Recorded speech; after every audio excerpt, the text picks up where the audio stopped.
Welcome to part 2 of my Make 9 2024 video series. Today I'm really excited because I have some garments to show off. I have 3 garments. They're all the same garment. The first thing I decided to make was the Corin top as a dress. Now, if you missed the previous video with my plans in it, I will drop a link below so you can find that there. Now, I thought it would be more interesting to show you the progression of my muslins and then the finished garments instead of like showing how I sewed them, because that's pretty self-explanatory, and I always like to hear about people's processes. So that is what we'll be doing in this video. I will warn you, I have not figured out a good way to show like a full-length garment in a horizontal format, so we'll just see how this goes. So this was my first muslin. All I did for this one was just cut my size of the Corin top. I just followed my measurements with the size chart. And I did not bother to add sleeves. There's no point at this point. The elastic at the front is the length written in the instructions. And I made no changes to the hem.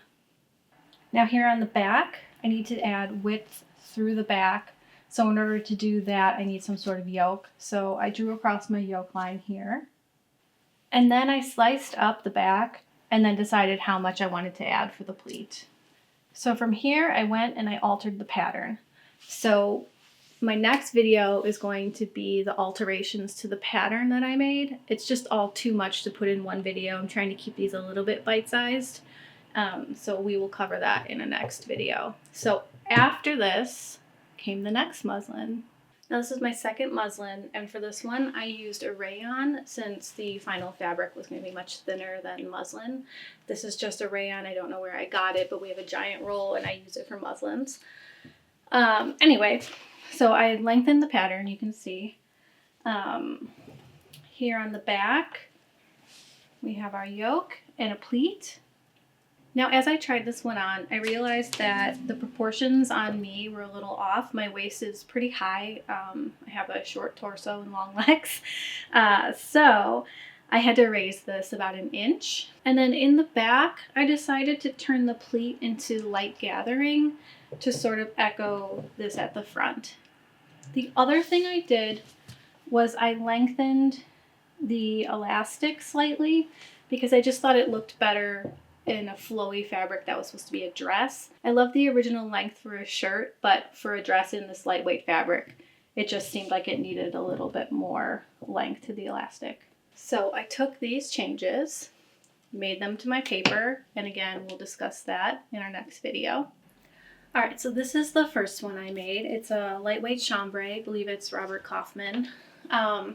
You can see the waistline is a bit higher on me, and I think that's a better proportion. Here's the back with the gathers. I really like how this looks with the gathering here at the waistline. And from the side, now I do think this one is giving off light Scrubs vibes.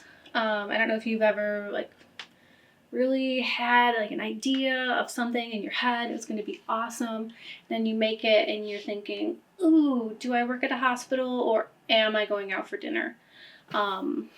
Getting a little bit of that with this one. So probably will be wearing this one at the cottage near water, like a little cover up or something. Maybe I'll change my mind at some point as I get used to it more, but it's on the fence for me. But I love the shape. It feels amazing.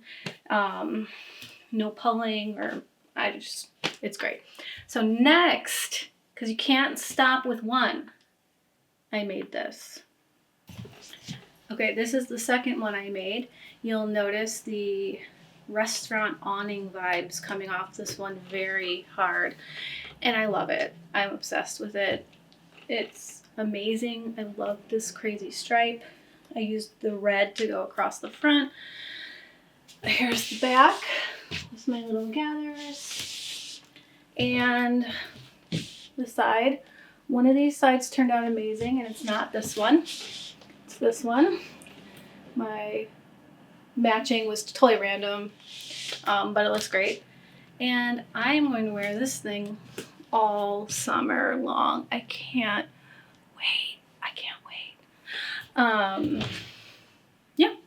So then after this one, I had to do my final fabric that I was showing off the other week in the last video. And that looks like this. Okay, so this is my final one. This is the Work from Social Rayon. It's so dry at work, so it's a little bit staticky. But I love how it turned out. It is wild. It is crazy. I think it belongs at a pool. Maybe in Palm Springs or something. But I love it. It feels really great to wear. I really like this rayon. It's nice. It's easy to sew with. And I think it wears really nice. So we have our elastic, the back. Now I will say this is a lot of print for me. Usually like more of a toned down person, but it's 2024, trying some new things. And I like it. So yeah, looks great with my clogs too. And you know, that's the real test. All right, so that is it for today's video. I hope you enjoyed it and enjoyed getting a little look into my thought process on why I made the pattern changes I did. As I mentioned earlier, the next video will be the pattern changes I made to create this dress, to turn the Corin top into a Corin dress. So I'll have that up for you next week. And then after that, I'm going to have a video that a lot of people have been asking me for a few years. I don't know why I've never done it, but I'm going to show you how to alter a pattern to keep a boxy top from pulling backwards, because it does not need to do that, but a lot of them do. And I will explain why, what the fix is, and why the fix a lot of people try to do doesn't actually work. So that'll be 2 weeks from now. Yeah, so I have a lot of recording to do, so I'm going to go do that, and thank you for watching.